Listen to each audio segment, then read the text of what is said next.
Hey Sri Lanka, this is Yasmin Yusuf for DecibelLK, and coming up in a few seconds, you will be checking out our exclusive interview with Udena from the very cool Sooriya village on something big that's happening this weekend.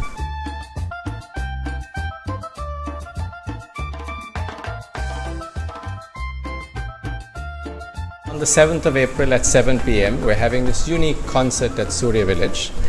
It's unique, I think it's unique for a lot of reasons. One is it's about Neville Fernando.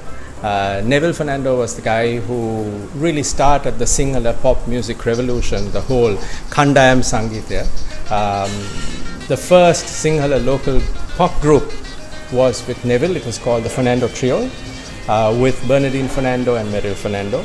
He then went on to form Los Caballeros, which was a group that had tons of popular songs in this country, Gayana Gayo, Malbara Himidiri, and then Neville went on to create Master Sir. And lots of the pop groups like Los Flamencos, La Bambas, Moonstones, Clarence Vijayawardena, all of them were inspired by Neville. So for me, he's really the Purogamiya, he's really the man who laid the platform. The Aditalam of Sinhala pop music was Neville Fernando. So on this day, we have Neville's brother Errol and family members coming together, and with Sooriya launching the show. I think, to my memory, this is probably the first show that really pays tribute and respect to this great musician, who is really a legend and unsung hero. So this is why we've titled it Neville Master Sir. Oh, that's quite awesome. Any guest performance or anybody else performing at the event? Yeah, so the music is by Jude Pieris, highly respected, talented musician. Nadika Guruge will perform as a guest, and the whole show is curated by Dilip Abesekara. Again, respected media personality, son of the famous Karunaratne Abesekara, has tons of knowledge and experience around the Sinhala film and music scene. So I think it will be an awesome evening. Oh, really looking forward to that. Just adding to that, shall we just talk a little bit about those lovely images behind you? Okay, so if we look at these record covers and CD and cassette covers, this really represents the life of this brand called Sooriya, which started off in 1968. 28 November 1968 was when the first contract was signed with the Moonstones for an album that had the famous song Kalumama, which became a big hit in the country. And then from there onwards, Sooriya recorded a number of young artists, unknown names, who then later became popular. So from Moonstones to Dharmaratna Brothers to La Bambas to Los Flamencos to M.S. Fernando, Jyoti Pala, Paul Fernando, Maxwell Mendes, Shiromi Fernando, and the list goes on.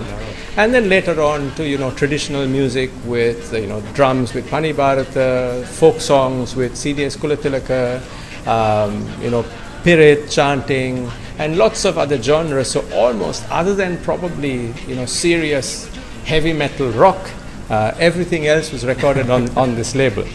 Just adding up to that, can you tell me how old is this one? Oh, that the must Three Sisters. Be, the Three Sisters must be 1972-73. Wow. So this ranges from 1968 to about the mid 80s. Still has the looks. Still people might consider buying that. Yeah, so if you really look at it, this was in the era of flower power, post Woodstock, this whole retro scene in music and culture, counterculture. All of this influenced Sri Lanka, though we didn't have TV and we only had radio and we only had newspaper and probably Time magazine and Life magazine. It was in that era, but still the influence was substantial, and I consider this to be a cultural revolution in this country, because we had one group of people who listened to folk music, another group of people who listened to the Indian classical music influenced stuff, and there's another group that listened to just Western pop, Jim Reeves, Elvis Presley, Engelbert Humperdinck, Tom Jones, etc. The Shadows, Cliff Richard.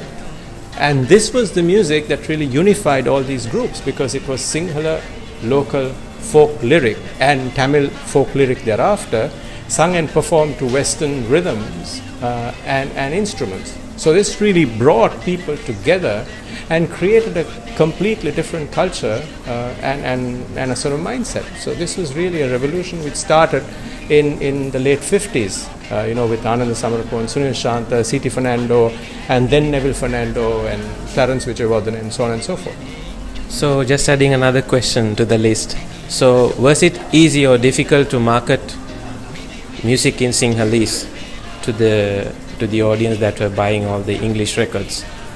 Not really, because I think this was the time Sri Lanka was searching for an identity. Post Ceylon becoming Sri Lanka, post colonization. So Sri Lanka was looking for an identity, and this had familiarity with the Western pop culture, and it had familiarity with Sinhala folk lyric as well. So I really don't think it was difficult in that sense, because people were waiting for something that they could relate to easily, and this music is something they could relate to. So many great memories with Sooriya, and I hope everybody would check out the event and be part of the Neville Fernando concert and be involved with Sooriya Village. It's one of the coolest places if you are a musician and if you are interested in music. Any form of art. So thank you very much for your wonderful time, and feel free to subscribe and keep in touch with everything cool in music in Sri Lanka.